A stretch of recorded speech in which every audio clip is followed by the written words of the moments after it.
So I wanted to offer what I was finding very valuable in some way other than through private practice of psychology.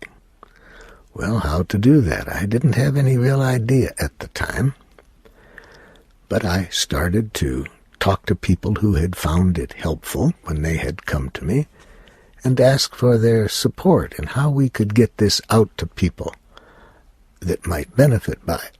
So people who had come to me and benefited by the process would invite others that they thought would invite it.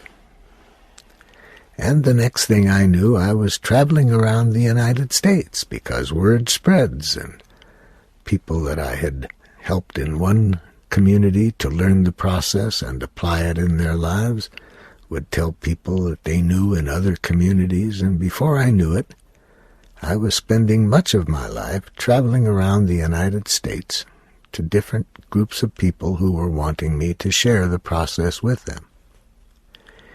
In those days, many of the people were concerned with racial relationships. They were seeing the cost of racism and wanted to know how nonviolent communication could be supportive in, first of all, helping people liberate themselves from the kind of thinking and cultural learning that contributed to racism.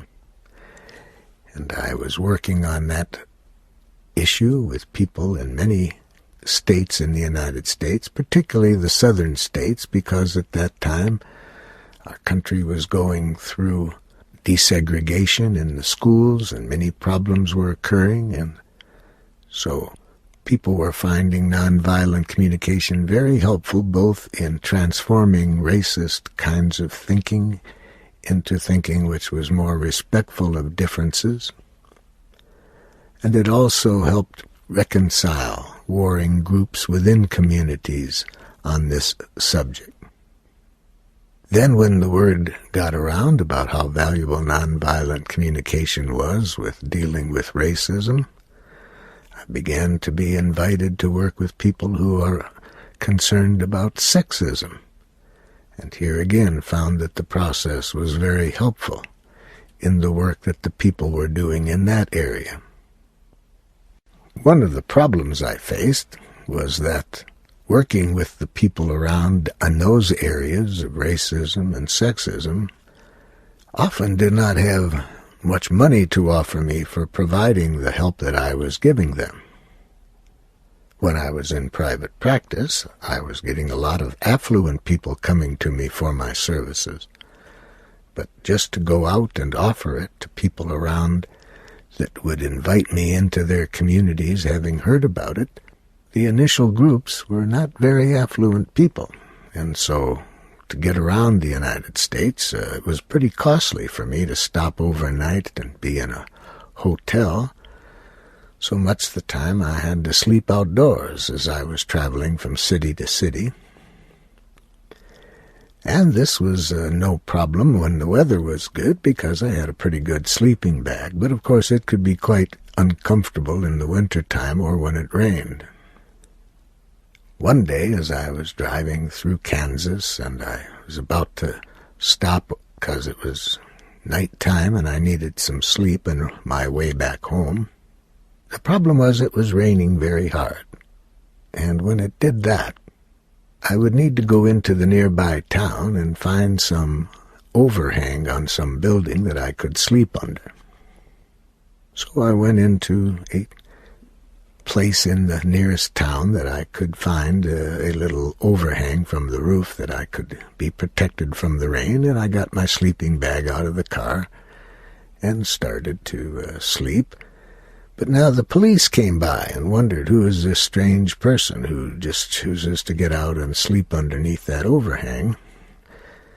And they seemed a little worried about me. They had me up against my car with my hands on top, and they were searching me and asking me why I was there. I told that story to some friends of mine, and then a couple months later, they were in a workshop with me and teasing me about that. They said, "Well, Marshall, have you frightened the police with your sleeping habits, sleeping out under rooftops?" And a woman who attended this training When she heard this, she asked me, Marshall, why do you sleep outdoors like that? And I said, well, many of the people that invite me into their communities don't have much money, and sleeping in a motel is pretty costly for me. And I don't mind sleeping outdoors. It's just that sometimes that rain is awkward, so that's when I go into town and sleep under the overhangs. Anyway, the last day of the workshop, this woman came up to me and said to me, I have something I want to offer you. And she gave me a check for a good sum of money. I was shocked. And I said, what's this about? And she said, it has some strings attached. Oh, I said, what are they? She said, you're not to sleep outdoors anymore. You're to use this money to sleep in hotels and be more comfortable. And I thanked her for her kindness, but I gave her back the check. And she said, why are you giving this back to me? I said, oh, if I was to have that much money, I certainly wouldn't want to use it to make hotel owners more wealthy. She said, well, what would you do with it? I said, I'd use it first to buy a car I could sleep in. And second, I would use it to buy a computer, because I'm finding that these computers can help me make mailing lists and get a lot of the work I need to do to spread the word around. It could make it a lot easier. She gave me back the check, and she said, please then buy a car and buy a computer. And she said, but you know what would help? If you had a not-for-profit organization, I could deduct that, and so it would be very helpful to me if you could do that. I said, well, some other people have been telling me there'd be some advantages to my forming a not-for-profit organization. And so I did. I went and formed a not-for-profit organization called the Center for Nonviolent Communication. And then I thought, how do you start an organization? Where it was getting overwhelming for me to be doing all this by myself. So I sent out a letter to people around the United States and Canada who had been finding my training helpful.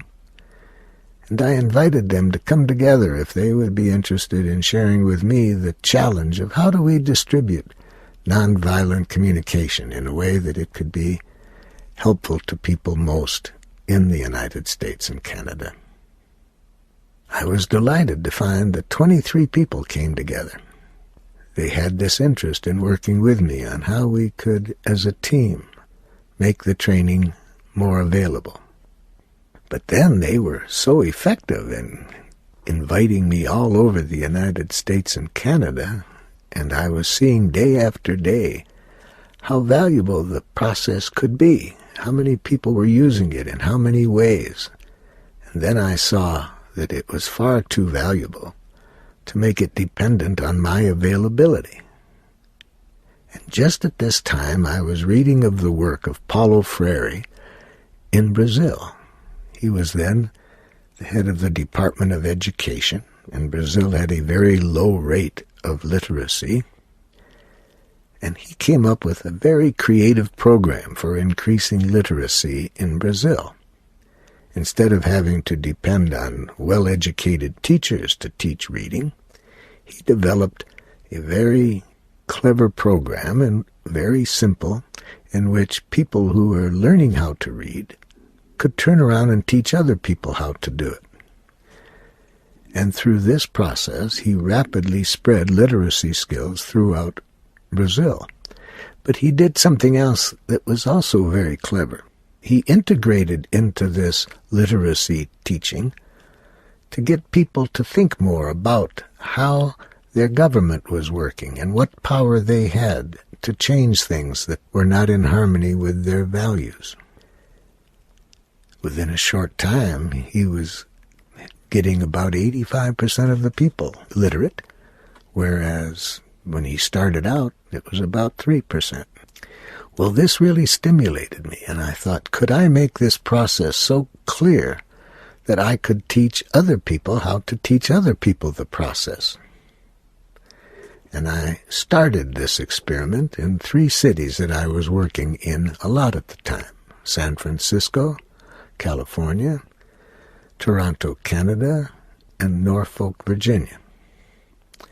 I found team of citizens in each area that were finding the process very helpful, and I shared with them how I offered it and showed them how they might teach it to others.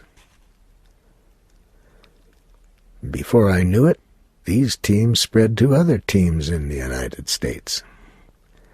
And then a woman in one of the cities in California, who was originally from Switzerland, she thought that this process might be very helpful to the people in Switzerland.